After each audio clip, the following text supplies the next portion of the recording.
I've decided that I'm going to wear something that is Harry Potter related for all of my Heather Discusses Harry Potter videos because it's festive and I like it. Okay, guys? Okay? So obviously you guys can tell that this scenery is a little different. I am filming at my college apartment in Chicago, and this is the first ever video that I have filmed here. So yeah, as you guys can see, I'm trying. I only have this little bookshelf here because my room is rather small, but we can make it work. So today is the first episode in Heather Discusses Harry Potter, and it is obviously on Book 1, Harry Potter and the Sorcerer's Stone, and I'm just going to discuss this magical piece of art with you guys. But first, can we take a second and talk about how this edition is my favorite? I love this Harry Potter edition. I love the pastel. It just feels so great and the texture is awesome and it's beautiful. Just look at it. I'm sure a lot of you have this edition because it's one of the older editions, and when these Harry Potter books started coming out, I'm pretty sure this was like the main edition that everyone was getting. So yeah, but moving on. Okay, so since this is a discussion on Book 1, we are going to talk about Book 1. And in the Harry Potter and the Sorcerer's Stone, we are introduced to this entire magical world that one brilliant woman has created. And you guys know how much this Harry Potter world has expanded into something that is just so gigantic. And I love it. It's just so magical. And to think that one woman created this entire magical world is just amazing, and I love it. And in my opinion, oh, by the way, I'm looking down at my notes like I usually do. Everything is just so magical, from the characters to the plot settings to the dialogue to just everything that's been created. And it amazes me that one woman could create this entire series and this entire world. And I love it. I love it so much. And there are just so many things that I love about this book. So I want to start off by talking about hope and how I feel that hope in general is incorporated into the first book in the series. I feel that J.K. Rowling took a young boy who had no hope. He was living in a place in a family environment where it was just bad for him, and you know, he didn't really get a lot of support or anything, and then she gave him hope by bringing him to this magical world where he met friends and, you know, grew friendships and love with these amazing characters. And I feel like she's taking a real life situation of a person who doesn't have hope maybe in a setting and showing them how you can get hope by gaining friendships. And obviously Hogwarts isn't real, sadly, so I'm not trying to say that, you know, he gained hope by going to a magical world. He did, but he gained hope by making these friendships and trusting himself and trusting others, and I think that that's just a really, really beautiful thing. The imagery in Book 1 and the rest of the series is amazing. In Book 1 in particular, for me, it is all about Hogwarts.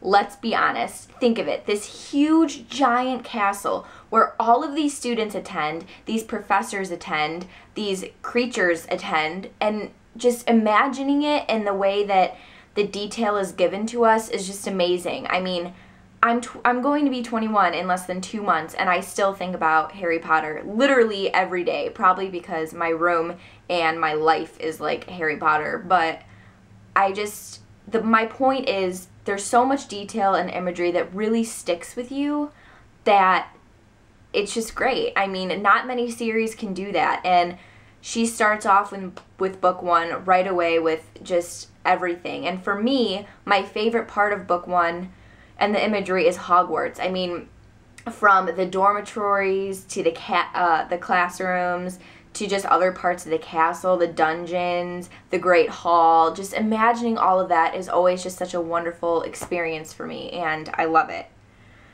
The next part I want to talk about this book is the creativeness. So there's so much creativity in Book 1 and the rest of the series. For example, she created her own currency, her own freaking currency for the series. Like, she didn't need to do that. She could have just stuck with the euro, but she didn't.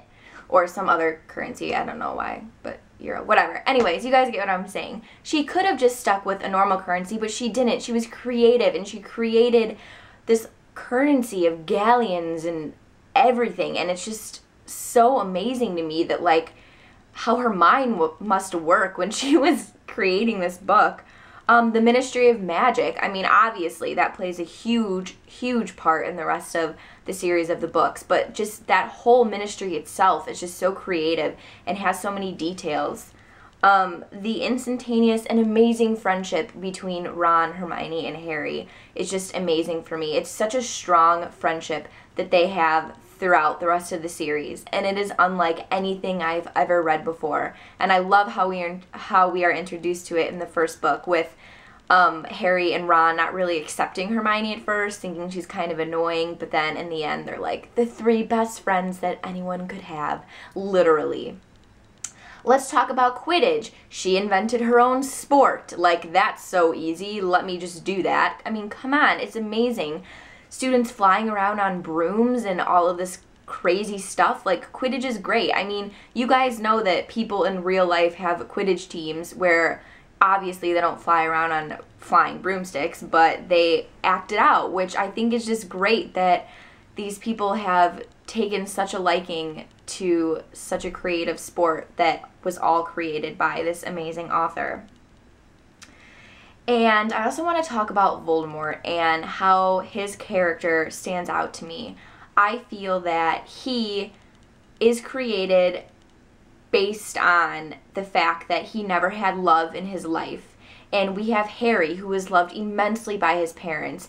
And the reason that Voldemort couldn't kill him was because of Lily Potter's love for Harry. And that is just so strong to me. Like, if we just take a second and truly think about what that means, Voldemort couldn't kill a human being because he didn't know what love is, while the other human being had so much love in him. And to me, that is just so strong and so creative that you can think and build such an evil character, serpent-like man, out of something where he just doesn't have love, and the other character, Harry, does. And I just think it is so amazing. And yeah, so that is pretty much me summing up this amazing, amazing book. First book in my favorite series. Rereading it, I'm going to start rereading Harry Potter and the Chamber of Secrets. And yeah, so just leave comments down below what you guys thought of book 1, and if you agree of the things that I said. And yeah, so now we are going to do my second series. I am going to pick from my butterbeer mug that I promised you guys I had in my other video, just not at my actual house.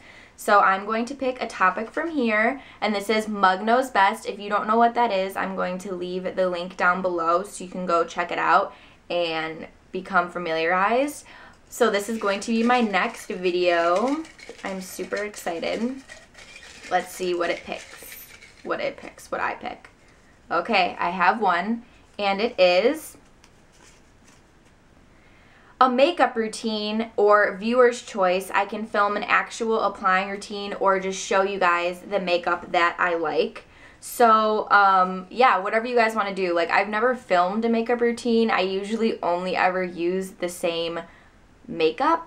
So, yeah, if you guys just want me to show you, like, the products that I use and what I like, it's not going to be, like, a sponsored video or anything. It's just going to be me showing you guys what I like.